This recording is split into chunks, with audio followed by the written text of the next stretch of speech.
Guarantee ಯೋಜನೆಗಳಿಗೆ ಜರಡಿ ಹಿಡಿಯುವುದಕ್ಕೆ ಸಜ್ಜು. ಗ್ಯಾರಂಟಿ ಯೋಜನೆಗಳನ್ನು ಪರಿಷ್ಕರಿಸುತ್ತಾ ಸರ್ಕಾರ. ನಿಜವಾಯಿತು ಟಿವಿ9 ಎಕ್ಸ್ಕ್ಲೂಸಿವ್ ವರದಿ. ಶಕ್ತಿ ಯೋಜನೆ ಬಿಟ್ಟು ಉಳಿದ ಗ್ಯಾರಂಟಿ ಪರಿಷ್ಕರಣೆ. ಇದೆಲ್ಲವನ್ನ ನೋಡೋಣ ಗ್ಯಾರಂಟಿಗೆ ಕತ್ತರಿ ನ್ಯೂಸ್ ಟಾಪ್ 9 ನಲ್ಲಿ. ನಿಂಗೂ ಫ್ರೀ ನಂಗೂ ಫ್ರೀ ಅಂತ ಗ್ಯಾರಂಟಿ ಯೋಜನೆಗಳನ್ನ ಕೊಟ್ಟು ಪ್ರಚಂಡ ಬಹುಮತ ಪಡೆದು ಅಧಿಕಾರ ಗೆದ್ದುಗೆ ಏರಿದ್ದ ಕಾಂಗ್ರೆಸ್ಗೆ ಇದೀಗ ಲೆಕ್ಕ ಮಿಸ್ ಹೊಡಿತಾ ಇದೆ. 8 ತಿಂಗಳ ಗ್ಯಾರಂಟಿ ನಿರ್ವಹಣೆಗೆ ಅಂದಾಜಿಸಿದ್ದೇ ಒಂದು ಲೆಕ್ಕವಾದ್ರೆ ಖರ್ಚಾಗಿದ್ದೇ ಮತ್ತೊಂದು ಲೆಕ್ಕವಾಗಿದೆ. ಎಚ್ಚೆತ್ತ ಸರ್ಕಾರ ಇದೀಗ ಗ್ಯಾರಂಟಿಗಳಿಗೆ ಜರಡಿ ಹಿಡಿಯುವ ಕೆಲಸಕ್ಕೆ ಮುಂದಾಗಿದೆ. ರಾಜ್ಯ ಕಾಂಗ್ರೆಸ್ ಸರ್ಕಾರ ಜಾರಿಗೊಳಿಸಿರುವ 5 ಗ್ಯಾರಂಟಿಗಳ ಬಗ್ಗೆ ಸಚಿವರು ಹೈಕಮಾಂಡ್ ಗಮನಕ್ಕೆ ತಂದಿದ್ದಾರೆ.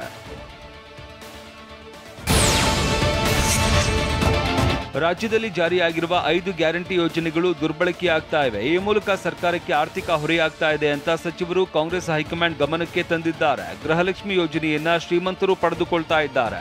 ಹೀಗಾಗಿ ಅಭಿವೃದ್ಧಿ ಯೋಜನೆಗಳಿಗೆ ಅನುದಾನ ಸಿಗ್ತಾ ಇಲ್ಲ ಅಂತ ಸಚಿವ ಸತೀಶ್ ಜಾರಕಿಹೊಳಿ ಓಂ ಶ್ರೀ ಕಾಲಜ್ಞಾನ ಜ್ಯೋತಿಷ್ಯ ಪೀಠಂ ಶ್ರೀ ರಾಘವೇಂದ್ರ ಕುಲಕರ್ಣಿ ಇವರಿಂದ ಅಷ್ಟಮಂಗಳ ಪ್ರಶ್ನೆ, ತಾಂಬೂಲ ಪ್ರಶ್ನೆ, ಆರೂಢ ಪ್ರಶ್ನೆ, ತಾಳೆ ಗ್ರಂಥದ ಮೂಲಕ ನಿಮ್ಮ ಯಾವುದೇ ಸಮಸ್ಯೆಗೂ ನಿಖರ ಪರಿಹಾರ. ಹೈಕಮಾಂಡ್ಗೆ ಮಾಹಿತಿ ನೀಡಿದ್ದಾರೆ. ರಾಜ್ಯ ಕಾಂಗ್ರೆಸ್ ಉಸ್ತುವಾರಿ ರಣದೀಪ್ ಸುರ್ಜೇವಾಲಾರನ್ನ ಭೇಟಿಯಾಗಿ ಗ್ಯಾರಂಟಿಗಳನ್ನ ಪರಿಷ್ಕರಣೆ ಮಾಡಬೇಕು ಎಂದಿದ್ದಾರೆ.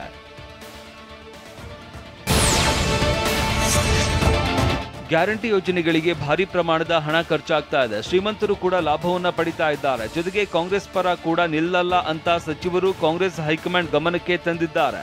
ಗ್ಯಾರಂಟಿ ಯೋಜನೆಗಳನ್ನ ಪರಿಷ್ಕರಣೆ ಮಾಡಿ ಶ್ರೀಮಂತ ಫಲಾನುಭವಿಗಳನ್ನ ತೆಗೆದು ಹಾಕಿದ್ರೆ ವರ್ಷಕ್ಕೆ 20,000 ಕೋಟಿ ಉಳಿತಾಯ ಆಗುತ್ತೆ.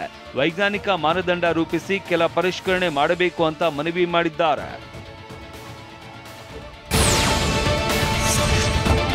ದೆಹಲಿಯಲ್ಲಿ ಹೈಕಮಾಂಡ್ ಭೇಟಿಯಾಗಿ ಗ್ಯಾರಂಟಿ ಪರಿಷ್ಕರಣೆ ಮನವಿ ಮಾಡಿದ್ದ ಸಚಿವ ಸತೀಶ್ ಜಾರಕಿಹೊಳಿ ತಮ್ಮ ಹೇಳಿಕೆ ಬಗ್ಗೆ ಸ್ಪಷ್ಟನೆ ನೀಡಿದ್ದಾರೆ.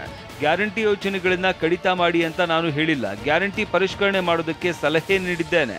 ಅರ್ಹರಿಗೆ ಗ್ಯಾರಂಟಿಗಳನ್ನ ನೀಡಬೇಕು ಅಂತ ಸ್ಪಷ್ಟಪಡಿಸಿದ್ದಾರೆ. ಕಟ್ ಮಾಡಲಿಕ್ಕೆ ಸಲಹೆ ಇಲ್ಲ. ನಮ್ದು ಜನ ಶ್ರೀಮಂತರಿಗೆ ಬದಲಾಗಿ ಬಡವರಿಗೆ ಕೊಡು ಅಂತ ಹೇಳ್ತಾರೆ. ಗ್ಯಾರಂಟಿ ಯೋಜನೆಗಳ ಪರಿಷ್ಕರಣೆ ಬಗ್ಗೆ ಟಿವಿ9 ಜುಲೈ 22ರಂದು ಎಕ್ಸ್ಕ್ಲೂಸಿವ್ ಸುದ್ದಿ ಪ್ರಸಾರ ಮಾಡಿತ್ತು. ಕಳೆದ ಬಾರಿಯ ಸಚಿವ ಸಂಪುಟ ಸಭೆಯಲ್ಲೂ ಈ ಬಗ್ಗೆ ಸಚಿವರು ಪ್ರಸ್ತಾಪಿಸಿ ಚರ್ಚಿಸಿದ್ರು. ಗ್ಯಾರಂಟಿ ದುರುಪಯೋಗದ ಬಗ್ಗೆ ಚರ್ಚೆ ಮಾಡಿದ್ದ ಸಚಿವರು ಇದಕ್ಕೆ ಕಡಿವಾಣ ಹಾಕುವ ನಿಟ್ಟಿನಲ್ಲಿ ಕ್ರಮ ಕೈಗೊಳ್ಳಬೇಕು ಅಂತ ಸರ್ಕಾರದ ಗಮನ ಸೆಳೆದಿದ್ರು. ಇದೀಗ ಟಿವಿ9 ಪ್ರಸಾರ ಮಾಡಿದ್ದ ವರದಿ ನಿಜವಾಗಿದೆ. ಗ್ಯಾರಂಟಿಯಿಂದ ಅಭಿವೃದ್ಧಿಗೆ ಹಣ ಸಿಗ್ತಾ ಇಲ್ಲ ಅನ್ನೋದು ಸುಳ್ಳು ಅಂತ ಡಿಸಿಎಂ ಡಿಕೆ ಶಿವಕುಮಾರ್ ಸ್ಪಷ್ಟಪಡಿಸಿದ್ದಾರೆ. ಗ್ಯಾರಂಟಿಯಲ್ಲಿ ಬದಲಾವಣೆ ಮಾಡುವ ಪ್ರಶ್ನೆನೇ ಇಲ್ಲ. ಆದಾಯ ಹೆಚ್ಚಿರುವವರ ಬಗ್ಗೆ ಪರಿಶೀಲನೆ ಮಾಡ್ತಾ ಇದ್ದೀವಿ. ದೂರು ಇದ್ದ ಕಡೆ ಪರಿಶೀಲಿಸ್ತೀವಿ, ಎಲ್ಲ ಕಡೆ ಅಲ್ಲ. ಗ್ಯಾರಂಟಿ ಕೊಟ್ಟಿದ್ದಕ್ಕೆ ವಿರೋಧ ಪಕ್ಷಗಳು ಕೈ ಹಿಸುಕಿಕೊಳ್ತಾ ಇದೆ ಅಂತ ವಿಪಕ್ಷದ ಮೇಲೆ ಡಿಸಿಎಂ ಡಿಕೆ ವಾಗ್ದಾಳಿ ನಡೆಸಿದ್ದಾರೆ. ಓಂ ಶ್ರೀ ಕಾಲಜ್ಞಾನ ಜ್ಯೋತಿಷ್ಯ ಪೀಠ ಪ್ರಧಾನ ತಾಂತ್ರಿಕ್ ಪಂಡಿತ್ ಶ್ರೀ ರಾಘವೇಂದ್ರ ಕುಲಕರ್ಣಿ ಇಷ್ಟಪಟ್ಟವರು ನಿಮ್ಮಂತೆ ಆಗಲು, ಗಂಡನ ಪರಸ್ತ್ರೀ ಸಹವಾಸ ಬಿಡಿಸಲು, ಇನ್ನೂ ಮುಂತಾದ ಕಠಿಣ ಹಾಗೂ ಗುಪ್ತ ಸಮಸ್ಯೆಗಳಿಗೆ ಶಾಶ್ವತ ಪರಿಹಾರ ತಿಳಿಸುತ್ತಾರೆ. ಹಿಂದೆ ಭೇಟಿ ಕೊಡಿ. ಮೊಬೈಲ್ ಸಂಖ್ಯೆ 9880020205. ಯಾವ ಕಾರಣಕ್ಕೂ ನಾವು ಗ್ಯಾರಂಟಿಗಳನ್ನ ಬದಲಾವಣೆ ಮಾಡೋಂಥ ಪ್ರಶ್ನೆ ಆಗಲಿ, ಕತ್ರಿ ಹಾಕೋ ಪ್ರಶ್ನೆ ಯಾವುದೂ ಇಲ್ಲ. ಕೆಲವು ಕಡೆ ಆದಾಯ ಹೆಚ್ಚಿಗೆ ಇರೋಂಥವ್ರು ಕೂಡ ತೆಗೆದುಕೊಳ್ತಾ ಇದ್ದಾರೆ ಅಂತೇಳಿ ಕೆಲವು ಕಂಪ್ಲೇಂಟ್ಸ್ ಇದೆ. ಅಂಥವನ್ನ ಪರಿಶೀಲನೆ ಮಾಡ್ತೀವಿ ಅಷ್ಟೇ.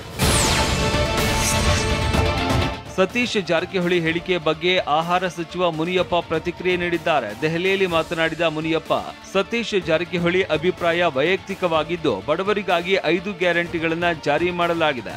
ಶಕ್ತಿ ಯೋಜನೆಯನ್ನ ಬಿಟ್ಟು ಉಳಿದ ಗ್ಯಾರಂಟಿ ಪರಿಷ್ಕರಣೆಯಾಗಲಿದೆ. ಅನ್ನಭಾಗ್ಯ ಯೋಜನೆಯಲ್ಲಿ ಪರಿಷ್ಕರಣೆ ಶುರುವಾಗಿದೆ ಅಂತ ಸ್ಪಷ್ಟಪಡಿಸಿದ್ರು.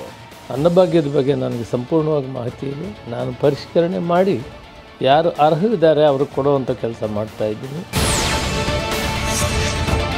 ಸತೀಶ್ ಜಾರಕಿಹೊಳಿ ಏನ್ ಹೇಳಿದ್ದಾರೆ ಅಂತ ಗೊತ್ತಿಲ್ಲ ಅಂತ ಸಚಿವ ದೆಹಲಿಯಲ್ಲಿ ಮಹದೇವಪ್ಪ ಹೇಳಿದ್ದಾರೆ. ಪ್ರಣಾಳಿಕೆಯಲ್ಲಿ ಗ್ಯಾರಂಟಿ ಯೋಜನೆ ಘೋಷಣೆ ಮಾಡಿದ್ವಿ. ಬಜೆಟ್ನಲ್ಲಿ ಎಲ್ಲಾ ಇಲಾಖೆಗಳಿಗೂ ಅನುದಾನ ಕೊಡಲಾಗಿದೆ. ಯಾವ ಇಲಾಖೆಯಲ್ಲೂ ಹಣದ ಕೊರತೆ ಇಲ್ಲ. ಸರ್ಕಾರದ ಮುಂದೆ ಗ್ಯಾರಂಟಿ ಪರಿಷ್ಕರಣೆಯ ಪ್ರಸ್ತಾಪ ಇಲ್ಲ ಎಂದಿದ್ದಾರೆ. ಏನೇ ಆಗಬೇಕಾದ್ರೂ ಪಕ್ಷ ಮತ್ತು ಸಚಿವ ಸಂಪುಟನೇ ತೀರ್ಮಾನ ಮಾಡಬೇಕು. ಸದ್ಯಕ್ಕೆ ಆ ಪ್ರಸ್ತಾವನೆ ಪಕ್ಷದ ಮುಂದೆ ಮತ್ತು ಸಚಿವ ಸಂಪುಟದ ಮುಂದೆ ಇಲ್ಲ ಅಂತ ನನ್ನ ಬಲವಾದ ನಂಬಿಕೆ.